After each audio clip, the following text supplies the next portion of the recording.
week-end du 16 et du 17 mai 2026. Voici un tirage à 5 cartes. Connectez-vous à votre intuition et faites votre choix entre une à deux de ces 5 cartes afin de découvrir quelles sont les énergies principales de votre week-end. Mettez cette vidéo sur pause si vous avez besoin de plus de temps pour faire votre choix. Et dites-moi bien dans les commentaires quelle carte vous avez choisie. De mon côté, ce sera la 2 et la 4. Carte numéro 1, si vous l'avez choisie, on est avec la carte de l'étoile qui, comme vous le savez, est ma carte préférée, qui vous explique que ce week-end, il n'y a pas de problème, il y a des solutions. Effectivement, certaines situations semblaient un petit peu perdues d'avance et là, l'espoir revient, vous trouvez une nouvelle façon une aide vous est proposée, bref, l'horizon, c'est clair. C'est une carte qui fait la part belle à l'amitié également pour ce week-end. Carte numéro 2, si tout comme moi, vous l'avez choisi, eh bien, c'est un week-end au cours duquel vous allez faire preuve de patience. Effectivement, ce que vous avez envie de voir se produire va se produire, mais ça sera peut-être un peu délayé dans le temps. Il s'agira de donner du temps au temps. Ce n'est pas une attente qui est passive, comme vous le voyez à l'instar de cette personne. Il s'agira de nourrir vos projets avant de les voir éclore, mais gardez la patience, gardez l'espoir vous aussi, ça arrive. Il va juste falloir attendre un tout petit peu.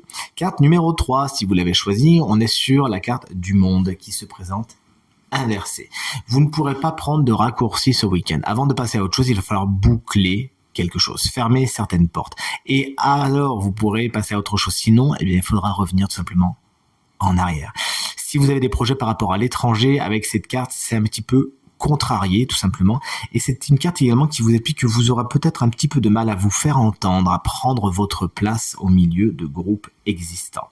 Carte numéro 4, si vous l'avez choisi tout comme moi, on est sur un roi d'épée. Alors autant vous dire que ce week-end, vous savez prendre des décisions, vous savez trancher dans le vif, vous savez vous imposer, et tout ça à l'aune de la rigueur, de la diplomatie et de l'impartialité. Tout simplement, vous tranchez en toute connaissance de cause. Ce roi d'épée, c'est prendre des décisions, même souvent difficiles.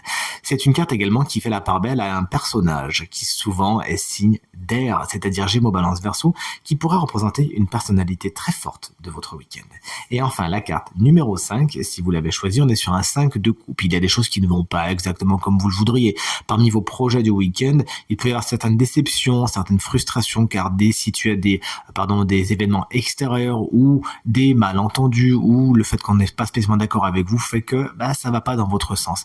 Mais pas de panique, car c'est une carte également qui nous parle du verre à moitié plein et du verre à moitié vide. Il s'agira de voir aussi tout ce qui fonctionne et de mettre votre énergie sur ça plutôt que sur ce qui fonctionne pas. En tout cas, c'est ce que je vous souhaite, ainsi qu'un merveilleux week-end, et je vous dis à très vite pour le tirage de la semaine. Salut!